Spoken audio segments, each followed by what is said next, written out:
Un saluto veramente di cuore a tutti coloro che sono tornati in abbazia per ascoltare il concerto finale dei seminari internazionali qui a Rosazzo, e un benvenuto a quelli che non ci sono mai venuti, che hanno magari accompagnato qualche familiare, qualche amico che si è cimentato in questa nuova esperienza, o semplicemente perché sono venuti per curiosità, per capire che cosa avrebbero potuto ascoltare ed assaporare questa sera. I seminari quest'anno sono arrivati al 30° anniversario, hanno compiuto 30 anni di intenso lavoro, 30 anni di attività, e sono diventati adulti, sono diventati maturi, e come tutti gli adulti e tutte le realtà mature si fanno scelte sempre più responsabili nel solco di un'epoca tracciata negli anni per promuovere lo studio, l'esecuzione di un repertorio prezioso e veramente affascinante. I lavori di questa settimana e l'evento di questa sera sono stati possibili, come sempre ogni anno, grazie alla Fondazione Abbazia di Rosazzo, al sostegno della Regione Friuli Venezia Giulia e del Ministero della Cultura. Ma il corpo docente che si alternerà nelle esecuzioni di questa sera e tutti noi coristi che vedrete fra un po', non possiamo non ringraziare tutta la segreteria organizzativa dell'Unione delle Società Corali del Friuli Venezia Giulia, in particolare nelle persone di Pier Filippo e di Cristiana. Ma non possiamo dimenticare neanche l'aiuto, il sostegno, la pazienza, la dedizione di Maurizio e di Milena, che ci hanno permesso, come dico sempre, di lasciarci andare allo studio senza doverci mai preoccupare di qualsiasi necessità ci fosse in abbazia, dalla colazione fino alle necessità che potevano esserci durante la giornata, nelle stanze e quant'altro, fino anche alle piccole cose quando si ha bisogno di un aiuto concreto negli imprevisti di una settimana di lavoro. L'edizione di quest'anno ha avuto anche una presenza importante e costante, che purtroppo questa sera non sarà tra noi per impegni personali, ma fin da domenica l'abbazia ha ospitato anche una persona che decisamente ha dato il quid pluris ai seminari di quest'anno, ed è stato il professor Alberto Turco, un sacerdote, un decano della materia, un profondo, stimato, riconosciuto conoscitore di tutto il repertorio gregoriano, uno studioso approfondito e dettagliato che veramente ha dato quello che mancava a tutto il resto che già avevamo ricevuto durante la settimana, e devo dire che l'ha dato con la letizia, con la giocondità di una persona che, malgrado i tanti anni di lavoro e di studio, nonché un'età decisamente importante, è riuscito a mantenere nello sguardo la luce degli occhi di un bambino. È stato veramente una presenza deliziosa e spronante per tutti noi. L'edizione di quest'anno è particolare nel suo contenuto, che vi spiegherò fra un po'. Il repertorio è stato scelto dai nostri docenti, che ovviamente io qui ringrazio, a cominciare dalla coordinatrice dei corsi, Bruna Caruso, poi Carmen Petcu e Michał Sławecki. E infine, ma non infine, Francesca Provezza, che è la persona che ci ha seguito e ha cercato di dipanare tutti gli intoppi vocali in preparazione dell'evento di questa serata. Il tema di questa serata è un tema importante, è il tema della speranza. Però prima di spiegarvi un po' come abbiamo voluto sviluppare questo tema, io inviterei la Scuola Gregoriana dei Seminari Internazionali di Rosazzo a posizionarsi per il concerto.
Come vi ho detto, questa sera esploreremo il tema della speranza, immergendoci ed immergendovi nelle profondità del canto gregoriano, un tesoro millenario e un esempio straordinario di fede. Nella Bibbia la speranza non è un semplice desiderio o un ottimismo privo di fondamento, ma una fiducia sicura e fondata nelle promesse di Dio. Nell'Antico Testamento assume la connotazione di aspettativa, di liberazione, di salvezza, di rinnovamento per l'arrivo di un Messia, una connotazione che si declina in un tempo che è il futuro, incerto. Nel Nuovo Testamento invece la speranza è Cristo e la certezza di una vita eterna con Dio. La declinazione quindi è al presente, un presente continuo fino alla fine dei tempi. La speranza quindi diventa una persona, una certezza.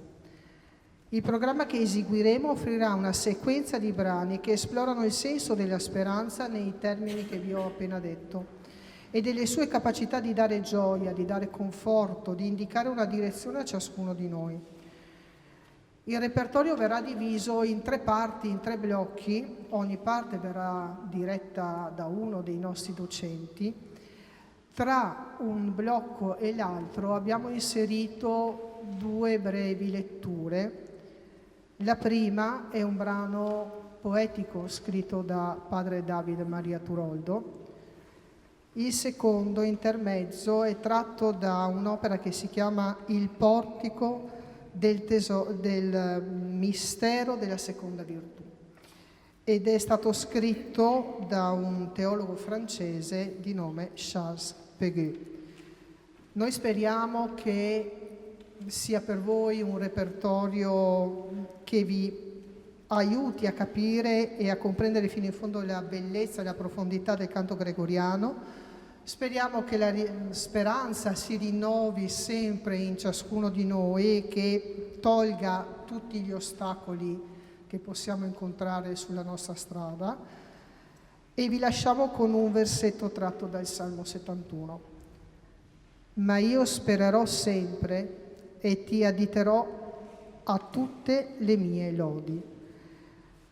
Vi chiediamo cortesemente di spegnere o mettere in modalità aereo i cellulari e, in accordo con i direttori, se quello che vi proponiamo vi sarà piaciuto, di applaudire solo al termine del concerto. Grazie e buon ascolto.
Voi che credete, voi che sperate, correte su tutte le strade, le piazze, a svelare il grande segreto. Andate a dire ai quattro venti che la notte passa, che tutto ha un senso, che le guerre finiscono, che la storia ha uno sbocco, che l'amore alla fine vincerà l'oblio e la vita sconfiggerà la morte. Voi che l'avete intuito per grazia, continuate il cammino, spargete la vostra gioia, continuate a dire che la speranza non ha confini.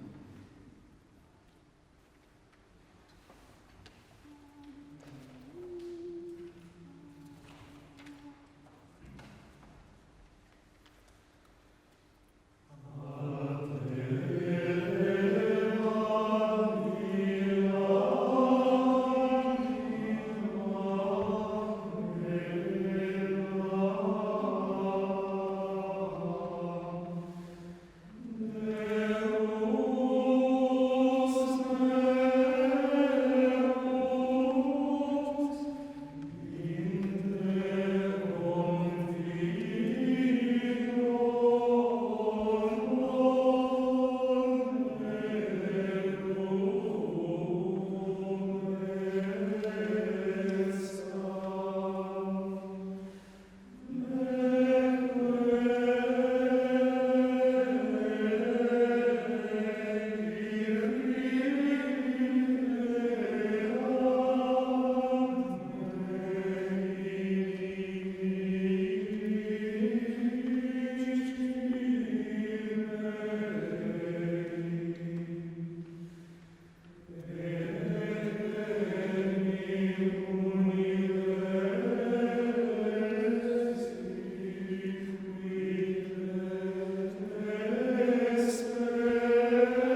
Perché le mie 3 virtù, dice Dio, le 3 virtù mie creature sono esse stesse come le altre creature della razza degli uomini. La fede è sposa fedele, la carità è una madre, la speranza è una bambina, eppure lei traverserà i mondi compiuti. La piccola speranza avanza tra le sorelle maggiori e non si nota nemmeno. Ciechi sono coloro che non vedono che lei sta nel mezzo e trascina le sorelle, che senza di lei non sarebbero nulla. È lei che trascina tutto, perché la fede non vede quello che è, e lei vede quel che sarà. La carità non ama quel che è, e lei ama quello che sarà. Dio ci ha dato la speranza, questa bambina irriducibile. Lei replica alle sue sorelle, a tutte le virtù, a tutti i misteri. Quando loro scendono, lei sale. Quando tutto scende, solo lei risale. E così le doppia, le decuplica, le amplifica all'infinito.